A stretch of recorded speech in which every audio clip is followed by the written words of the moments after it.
জনাব মুজিবুল হক চন্নু, বিরোধী দলের স্পিকার, প্রধান। গ্রিক সম্রাট আলেকজান্ডার পুরুকে পরাজিত করে যখন ভারত জয় করেন তখন এই দেশে কিছুদিন ছিলেন। এই দেশে আলু বাতাস, মানুষের মনের গতিবিধি লক্ষ্য করে তার জেনারেল ছিল সেলুকাস। তাকে বললেন যে কি বিচিত্র দেশ সেলুকাস। স্পিকার, আসলে কি বিচিত্র। আজকের প্রথম আলো সম্পাদকীয়তে আছে আমাদের একজন পুলিশ অফিসার, সরকারি কর্মচারী, 2010 সালের 11 অক্টোবর হাতে লেখা সবুজ পাসপোর্ট নবায়ন করতে যান, যেটা নাকি সাধারণ পাবলিকের জন্য। সরকারি কর্মচারীদের জন্য কিন্তু নীল পাসপোর্ট, এবং তিনি সেটা নবায়ন করেন। স্পিকার, তিনি যখন ডিজি র্যাব তখনও সেই সবুজ পাসপোর্ট, এবং সেইখানে কি লেখা, পেশা হিসাবে private service. Speaker, DG RAB, একজন এডিশনাল আইজি, তার পাসপোর্টে লেখা প্রাইভেট সার্ভিস। কি আশ্চর্য, এটা আমরা কেউ খেয়াল করলাম না।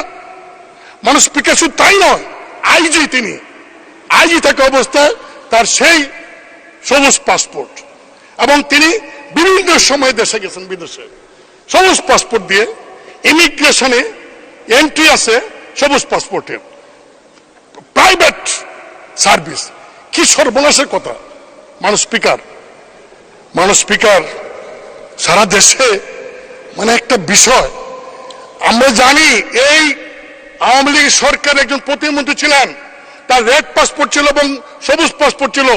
সবুজ পাসপোর্ট দিয়ে সিঙ্গাপুর যাওয়ার কারণে মাননীয় প্রধানমন্ত্রী সেদিন তাকে মন্ত্রী পরিষদ থেকে বাদ দিয়েছিলেন।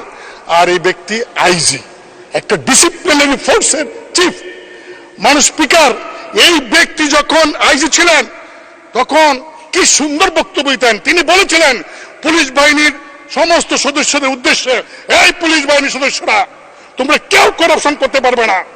আমি আইজি, আমার নাম বেনজির, আমি দুর্নীতির বিরুদ্ধে zero tolerance. Speaker, zero tolerance দুর্নীতির বিরুদ্ধে, ভালো কথা।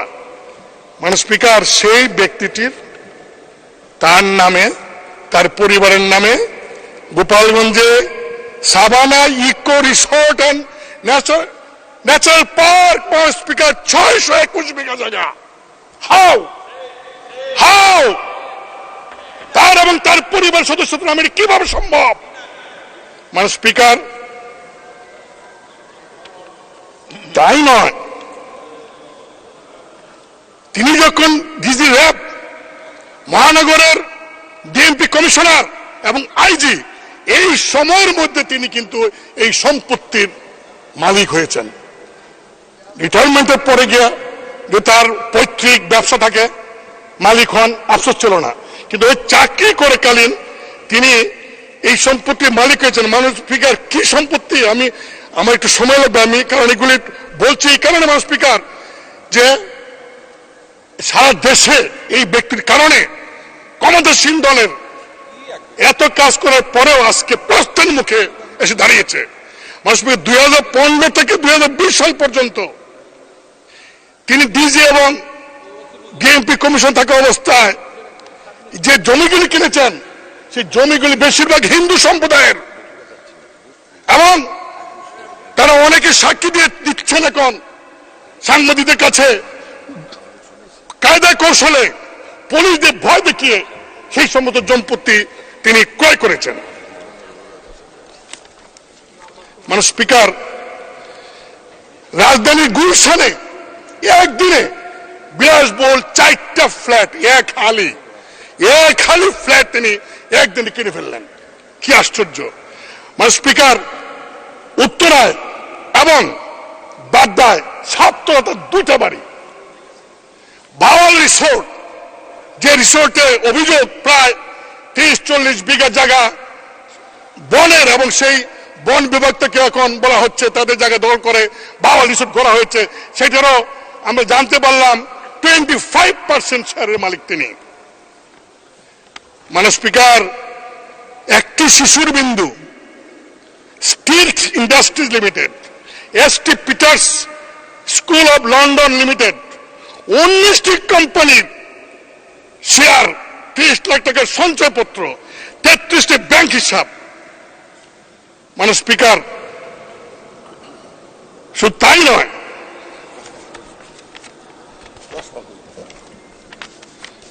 ঠাকুরগাঁও সদরে 50 বিঘা জায়গা তার এবং তার ফ্যামিলির নামে। জলঢাকা নীলফামারী 50 বিঘা জায়গা, নীলফামারী কিশোর সদর 50 বিঘা জায়গা, বান্দরবন সদর এবং লামা উপজেলায় 250 বিঘা তার নামে। মানে স্পিকার, সেন্ট মার্টিনে বেনজিরের নামে 4 বিঘা জমি। মানে স্পিকার, ইন্দ্রাণী বিচে কক্সবাজার 2 বিঘা 3 মেয়ের নামে। রাজৌর উপজেলায় জিসান মির্জার নামে তার স্ত্রীর 273 বিঘা জমি। গাজীপুরে 200 বিঘা জমি। মানে স্পিকার, কয়েকদিন আগে তিনি চলে গেলেন। চলে যাওয়ার আগে পত্রিকার নিউজ অনুযায়ী প্রায় 80 কোটি টাকা ব্যাংক থেকে উত্তোলন করেছেন। মানে স্পিকার, আমি একটু বলতে চাই, আমাদের মাননীয় স্বরাষ্ট্রমন্ত্রীর মধ্যে খুব ভদ্র মানুষ, অত্যন্ত ভালো মানুষ, খুবই ভালো মানুষ। তিনি বলেছেন সাংবাদিকদেরকে যে এই যে বেনজির তার পরিবার সহ বিদেশে গেলেন তিনি জানেন না। মানে স্পিকার, খুব কষ্ট পেলাম। তিনি জানবেন না কেন? হ্যাঁ, যেতে পারে, যেহেতু বেনজির সাহেবের কোনো নিষেধাজ্ঞা নাই, যেতে পারেন। জানবেন না কেন? কারণ তিনি তো এয়ারপোর্টে ইমিগ্রেশন হয়ে গেছেন। ইমিগ্রেশনে তো কোনো ভিআইপি, আর তখন সারা দেশে আলোচিত বেনজির, তিনি ইমিগ্রেশন দিয়ে গেছেন, আর ইমিগ্রেশন ডিপার্টমেন্ট তার মন্ত্রণালয়কে জানায় নাই, সরকারকে জানায় নাই। যদি না জেনে থাকে তাহলে ইমিগ্রেশনের সমস্ত কনসার্ন কর্মচারীকে সাসপেন্ড করা উচিত। মানে স্পিকার, অনেকে বলছেন সরকারের লোকেরা যে ওই তার বিরুদ্ধে তো ওয়ারেন্ট নাই। 24 এপ্রিল থেকে মানে স্পিকার, দুদক তার বিরুদ্ধে টিম করে বিভিন্ন তথ্য চাইতেছে। সারা দেশের মানুষ জানে একজন রাজনৈতিক নেতা চিকিৎসার জন্য বিদেশ যাবেন, তাকে আপনারা এয়ারপোর্ট আটকে দেন, 2 ঘন্টা বসে রাখতে পারেন। আর এরকম একজন ভিআইপি যিনি সারা বাংলাদেশের মানে কিনার কোনো বাকি রাখেন নাই, তিনি চলে যাবেন দেশের বাইরে, আর সরকার জানবে না, হতে পারে না।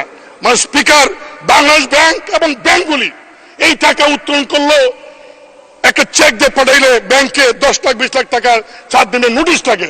70-80 কোটি টাকা তিনি কিভাবে উত্তোলন করলেন আমি জানি না।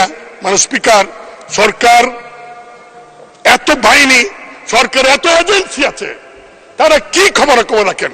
তারা কেন সরকারকে এইগুলি জানান না? মানে স্পিকার, 2 টন গম যদি বিক্রি করে ইউনিয়নের মেম্বার, তার বিরুদ্ধে মামলা হয়ে যায়। একজন এমপি এলাকায় কাবিকার কাকে কি দিল সেটা পত্রিকা ফলাও হয়ে যায়, হ্যাঁ, মামলা হয়। আর কৃষকের 50,000 লোনের জন্য অ্যারেস্ট করা হয়। আর মানে স্পিকার, এই লোকটি মানে এরকম অবস্থা, এত কোটি কোটি টাকা, এত সম্পত্তি কিভাবে সম্ভব হলো? কেন সরকার দেখলেন না? মানে স্পিকার, যতই বলেন সরকার এখন দায় দায়িত্ব নাই, এই কথা বললে দেশবাসী মানবে না।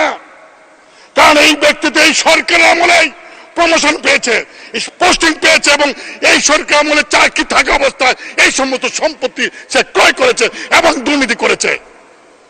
আর সে বলে দুর্নীতির বিরুদ্ধে জিরো টলারেন্স। মানে স্পিকার, আমি শুধু এটুকু বলবো যে এই বিষয়টাকে গুরুত্ব দিয়ে যদি সরকার ব্যবস্থা না নেন, দুদক তদন্ত করছে, তদন্ত বছরের পর বছর যদি চলে, এই তদন্ত যদি শেষ না হয় এবং কোর্টে গিয়ে বিচার না হয়, মানে স্পিকার, তাহলে দেখা যাবে আরো যারা আছে বেনজির, তারা আস্কার পাবে।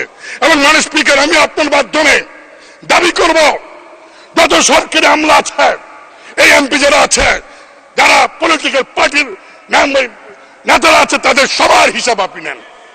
সরকার সবার হিসাব হোক, আমি আমার হিসাবে 1 ঘন্টার মধ্যে দিব।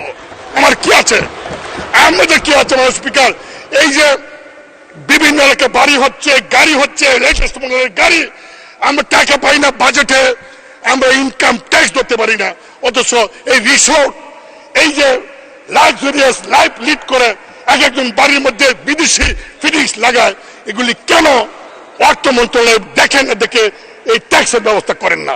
তাহলে টাকা অভাব হয় না। মানুষ স্পিকার, আমি শেষে একটা কথা বলে শেষ করব।